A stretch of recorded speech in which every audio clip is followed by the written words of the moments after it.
There is 68, I kid you not, 68 new electric cars coming to Australia next year in 2025.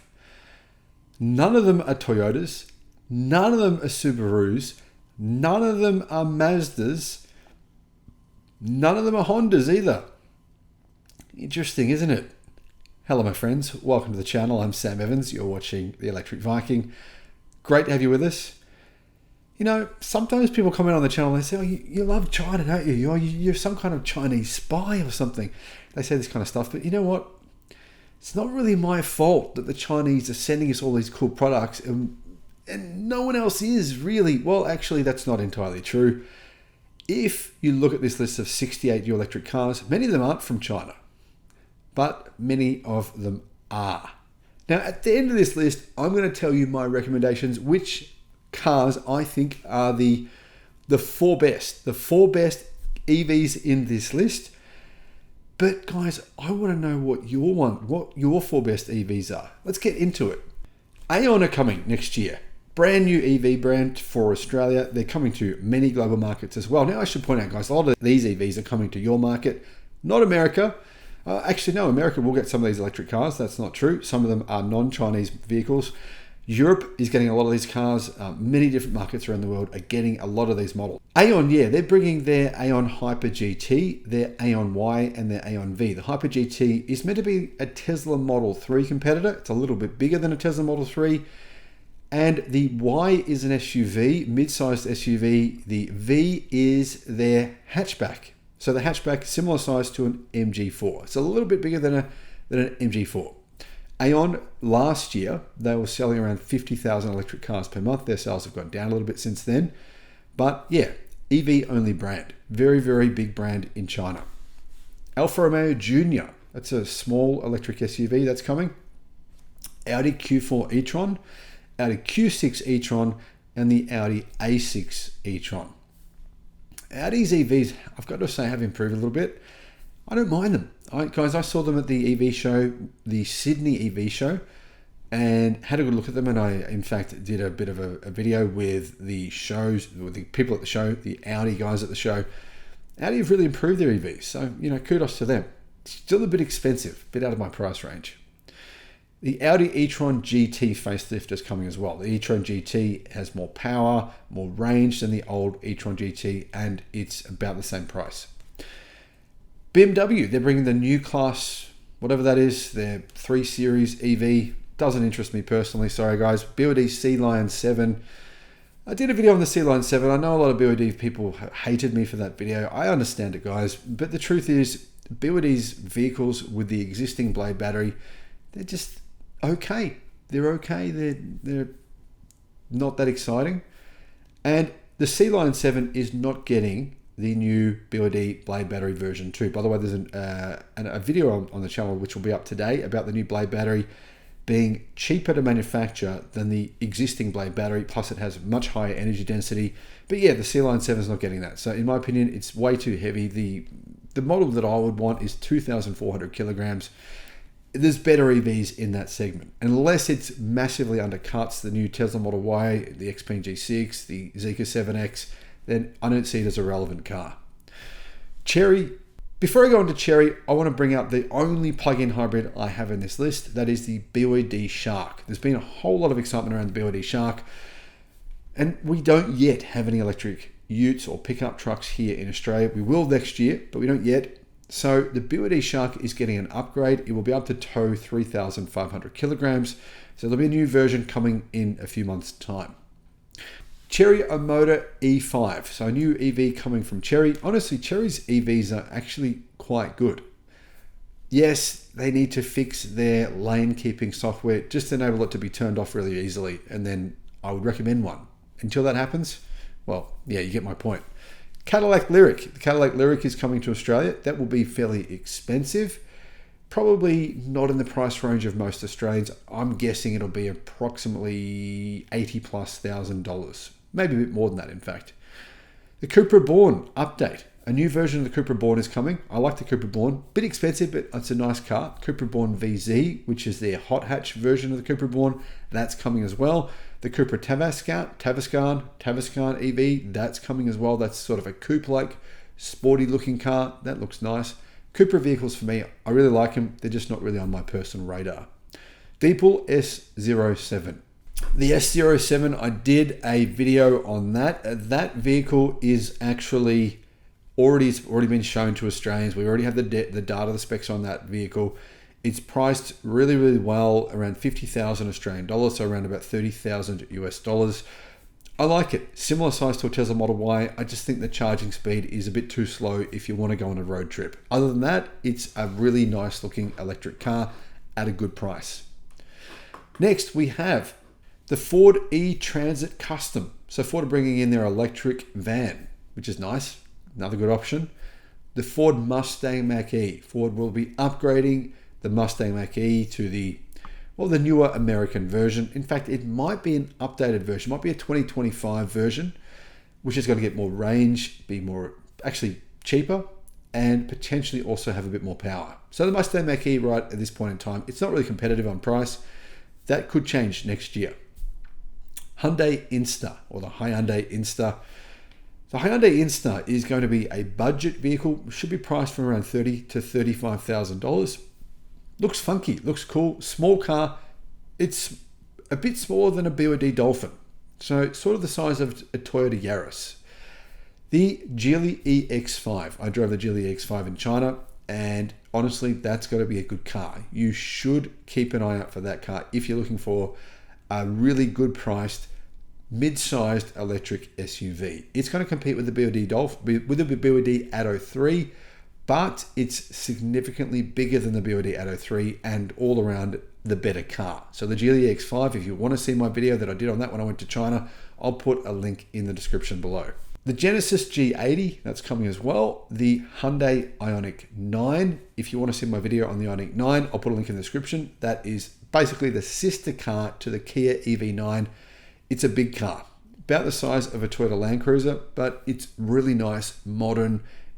Honestly, I'm a fan of it. It's a bit weird looking, but I like it. Hyundai Ioniq 9. IM Motors. IM Motors are a sister brand to MG. They're owned by the same parent company, SAIC Motors, SAIC, but IM Motors is like the luxury car brand that they have, their offshoot, their luxury car brand. They are bringing out a version of one of their IM Motors cars, which is a similar size to a Tesla Model S, and it has a semi-solid state battery. It should enable that vehicle to get 1,000 kilometers of CLTC range, so about 850 kilometers of range. Impressive. Plus it has 530 kilowatt, so it's at nearly 800 horsepower. Jeep Avenger, that's their very small electric SUV crossover, front-wheel drive. It's the smallest Jeep vehicle I think ever.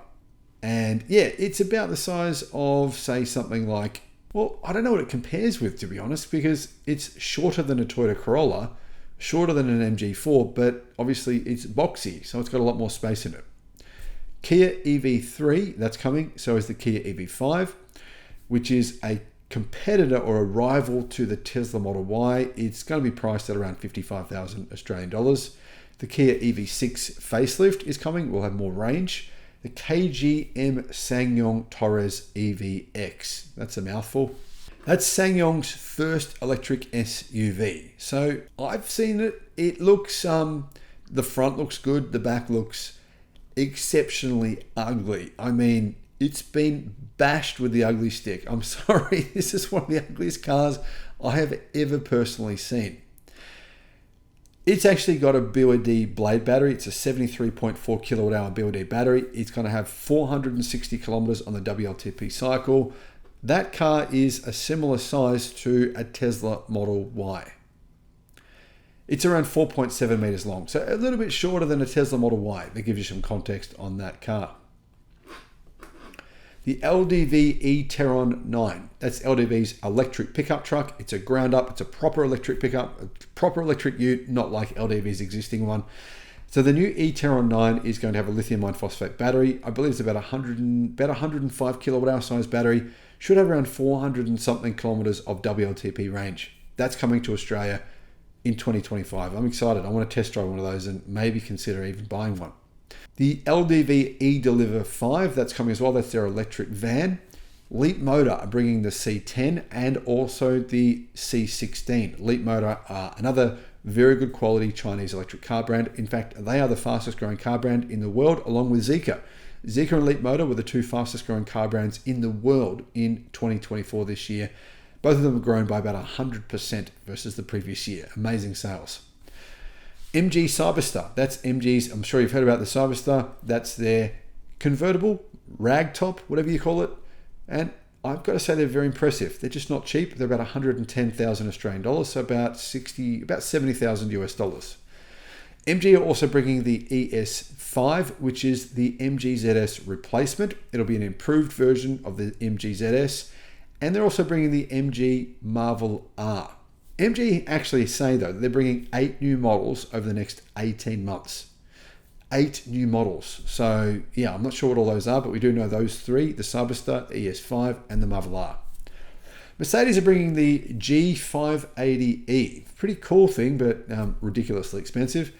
Mini Aceman is coming. The Nissan Ariya is finally coming to Australia. Neo. Yep. Neo have applied for trademarks here in Australia. Now, are they coming in 2025?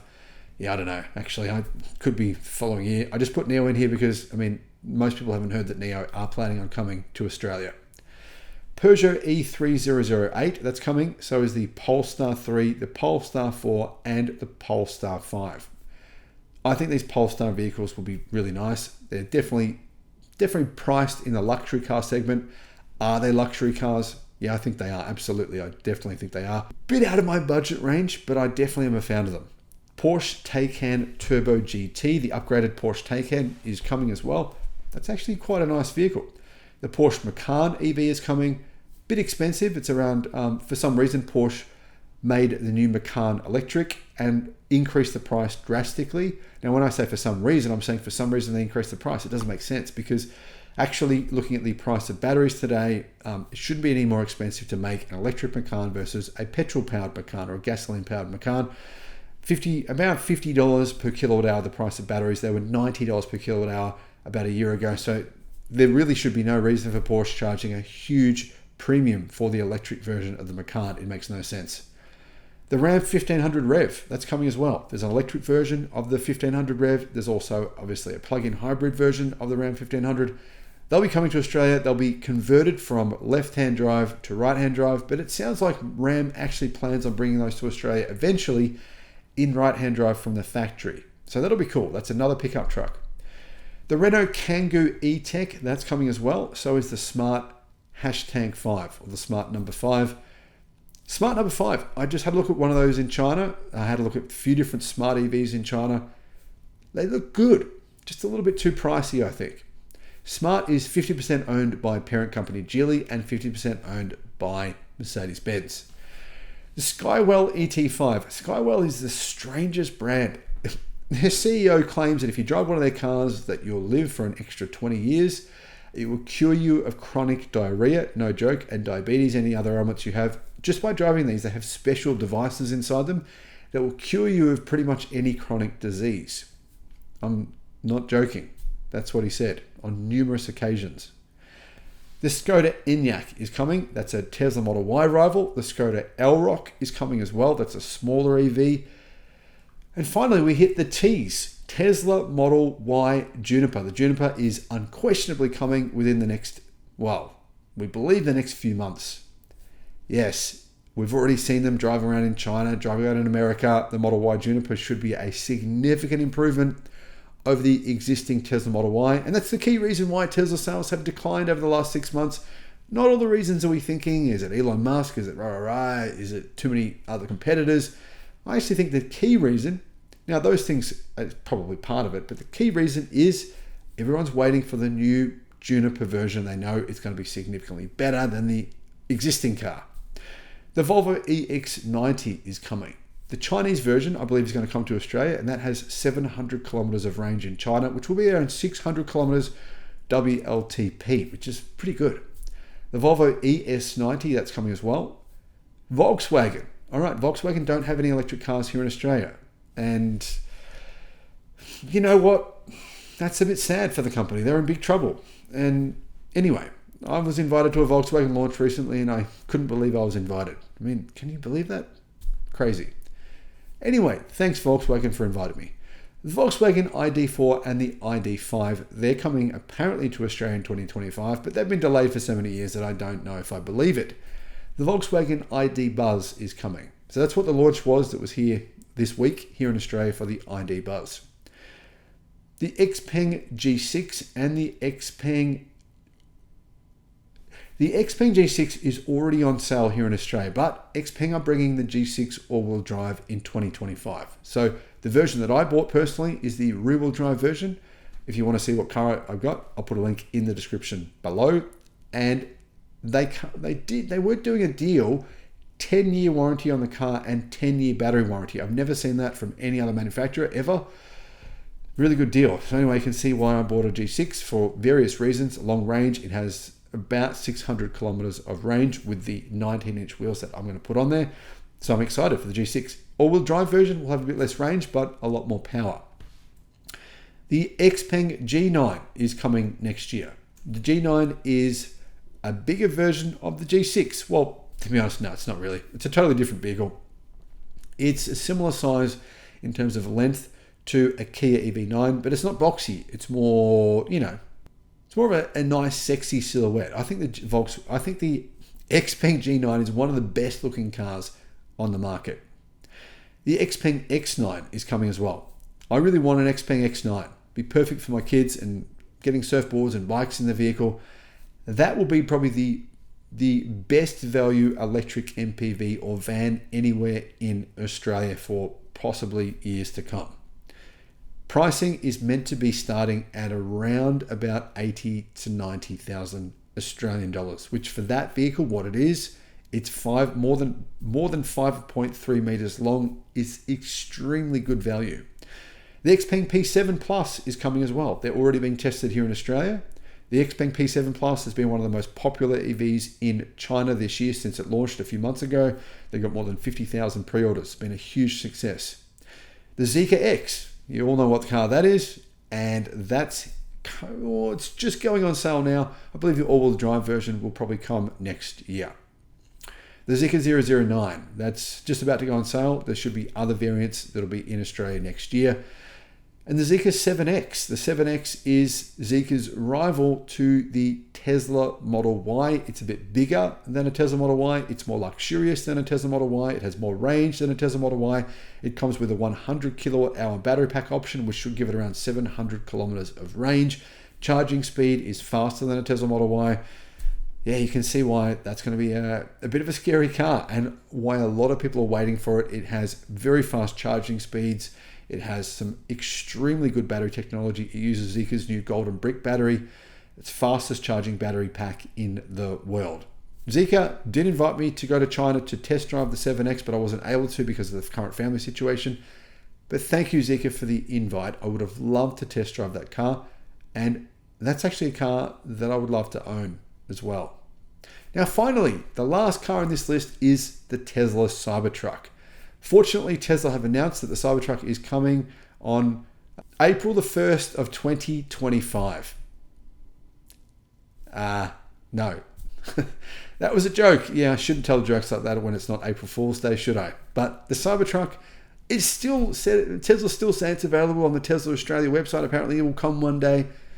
Yeah, I don't know if that's ever really going to happen. But the other 67 electric cars on this list should be coming.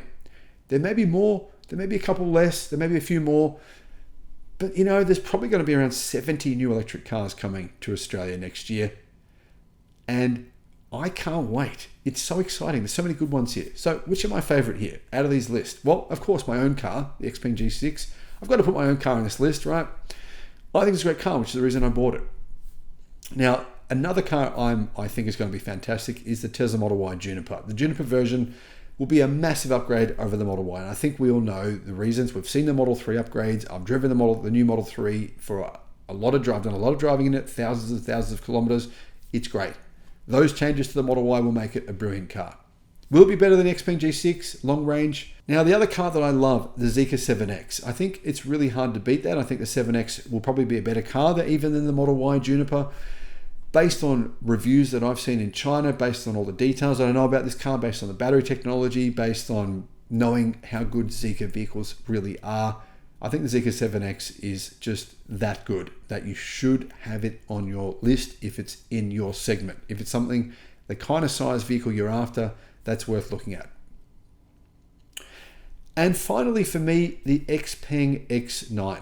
I think the Xpeng X9, after watching every review I could find on this car, after viewing one of these in China, the X9 for the price point might be the best value car coming to Australia next year. Now, guess what? Hardly any Australians buy MPVs or vans, but if you're one of those people who does buy them, or one of those people who buys large electric SUVs or large SUVs, this would be a much better car. I mean, the range of this vehicle, the charging speed, the luxury of this car for the price it's coming to market at, in my opinion, this thing is going to be absolutely awesome. Guys, what do you think of my list? Now, please don't send any email messages to the ACCC saying that I'm getting paid by these companies. How many companies can possibly pay me to do this stuff? It's all utterly ridiculous. And it's just a bit of a waste of my time when I get these messages from the government saying that I'm being paid for all this stuff. You guys know I'm not being paid. I do get paid from you watching this video though. So thanks for watching.